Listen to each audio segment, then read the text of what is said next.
What's up, everyone? I'm SoFla Nick, and I'm here at the Yamaha 2027 annual dealer meeting here with Tino, and we're talking all things WaveBlaster. All right, Tino, so we've seen a resurgence of all things 90s nostalgia lately.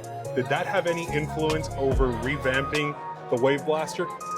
To some degree, yes. As far as the look and the styling, we wanted to go back to that. We wanted to kind of give it like a 90s, we wanted to keep the neon colors, the WaveBlaster original script, the splatter graphics. We wanted to give it more of like a modern look to it with the updated color, the midnight blue, and the modern styling on the hood. I wouldn't say the 90s is why we brought it back. That's more of just like we felt there was a place in the market for a small, compact, super sport runabout that's kind of in between a stand-up and what our current rec light category is. And customers have been asking for it. They've been asking for us to bring it back. They've been asking, are you ever going to bring back a WaveBlaster? So there's been demand for it. I wouldn't say we brought it back just for the 90s, but when it comes to the look and the styling, yeah, maybe the 90s touched it with a little bit of a modern update. Yeah, for sure. And there's definitely a huge cult following, it feels like, with the WaveBlaster. Yeah. So let's start from the beginning. Where did the original idea for revamping the WaveBlaster come from? Well, I definitely don't want to take credit for that. I think the WaveBlaster has been trying to be brought back to the market several times. Clearly, there's a cult following behind it. A WaveBlaster goes on a Facebook marketplace and they're gone. We ourselves bought a couple WaveBlasters and Blaster 2s to kind of play around and use for evaluations. But there's been a cult following. People have been asking for it. It's been online, it's been on the forums. We launched the Jet Blaster series in model year 25. A lot of the feedback was, oh, this is great. Yamaha's going in the right direction. I still wish they would bring back a WaveBlaster, So there's been demand. The question is there a place in the market for it other than just, the online forums? And we feel there is.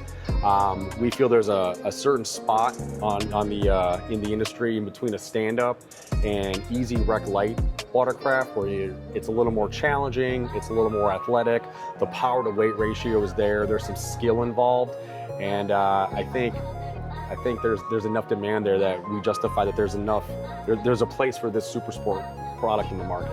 So who did you have in mind when you guys were developing this? Who is the rider that you think is going to see this and automatically say, I need to have this, I need to be on the water with this? So I like to use the term old school enthusiast.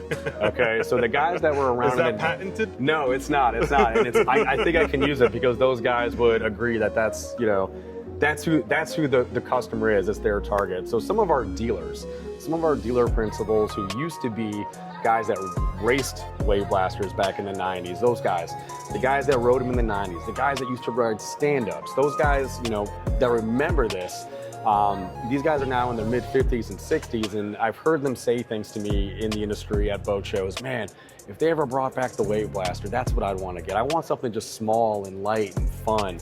Maybe a stand-up's a little too hard to ride, a little too challenging, or doesn't fit them right, but if we brought back a WaveBlaster, those guys are going to rush to this. Those guys are going to come out of the woodwork and they're going to rush to the dealerships as soon as they see the WaveBlaster name on it, and we deliver that it's extremely as close as possible to what the original WaveBlaster was. Those guys are going to eat up the first couple years of production, no problem. The other customer that we want to get is the young athlete, the guy that rides dirt bikes, the motocross guy. Right. Somebody who wants more of a challenge, more of an athletic feel to the ride, not just a lax-a-days cruise, but somebody who wants a challenge, wants an element of skill with their ride. Right. And that's the second customer. That's what I like to call the athletic rider, something like that. So in talking about the challenge of riding, talk to me about not having sponsons on this. What's that ride like? Doesn't need them, man. We wanted to get that aggressive lean in when you're turning, that your elbow's in the water. Didn't need sponsons with the width. It's only 38 inches wide, extremely small, lightweight, and compact. Again, we wanted to keep this as close to the original as possible. The two things we were constantly told, if you want to bring back the WaveBlaster, it has to ride like the original. It has to have that lean in. We needed to improve the static stability and the easier to reboard. Today's modern consumer, modern rider, a little bigger, a little heavier, they gotta be able to get back on the ski. We didn't want the seat right in their face when they're reboarding. It's more stable when static, but there's still a bit of a learning curve to the ride. For sure. Yeah. So I gotta ask you, how long has this been in development for? I can honestly say that I've been working on this for about 3 years. we had concept projects over in Japan, and there was something very similar to this, and I was kind of like, this is awesome. Let's slap a TR1 in here and get this in the market. Pretty up the deck, the styling, and bada bing, bada boom. Let's get this out in the market. As far as the WaveBlaster concept, I know for a fact Yamaha's been trying to bring that back a couple times in the market, and for whatever reason, it just hasn't happened. So it's the concept of the WaveBlaster has been up in conversation of being brought back several times, even before my time here at Yamaha as product manager.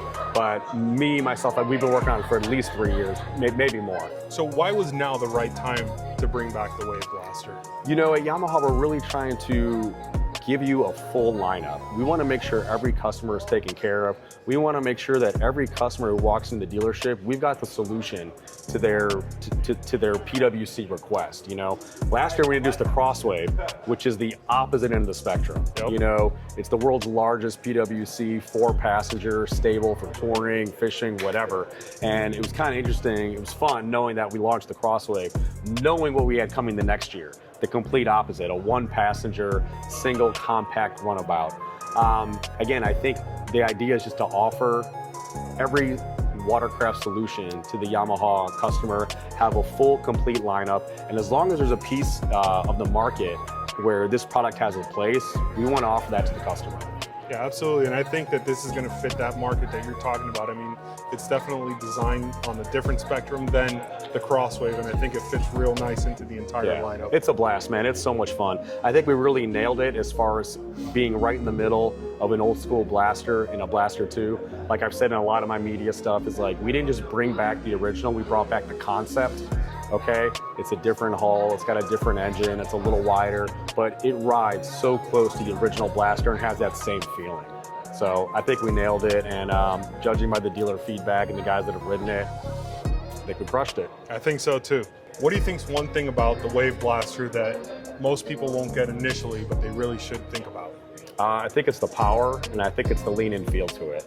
I think because it is a little wider and bigger than the original, people are going to think that it's not the same as the original. It's as close to that feeling as possible. And again, I could point to all the, you know, the pretty things and do a presentation, but there's nothing like riding it. You just got to get out in the water and see. Also, the power to weight ratio. You know what I mean? It is a little bigger, but the first one was 74 horsepower. This is 110. That much power for something so small, compact, and lightweight. It's powerful. Oh yeah. It's a little rocket, man. It's fun. And again, with this product versus something else that has a lot of features and things to point to, you know, touch screen, speakers, stern extent, none of that. It's very minimalistic. It's really all about the ride. It's the ride and how it feels on the water. For sure. All right, Tino, so last question. You spent years developing the WaveBlaster, getting it out to market, getting it into production. What do you hope that people will initially feel when they ride this for the first time? I just hope that they want to not get off it. You know, I just hope that they get that feeling when you're riding it and they just start grinning from ear to ear. A couple dealers that we took out on this when we were, you know, testing the hull and making sure we had the right hull. You know, we didn't want to drink our own Kool-Aid. We wanted to make sure we nailed it. And these are guys that used to race blasters back in the 90s. You know, they're enthusiasts, they're hardcore guys, they're big WaveBlaster enthusiasts. So if we were gonna put the name on it, it had to deliver. And we saw those guys ride and they smiled like little kids. They were like grinning from ear to ear. And that's what you want. You wanna have that feeling of just pure excitement, pure joy.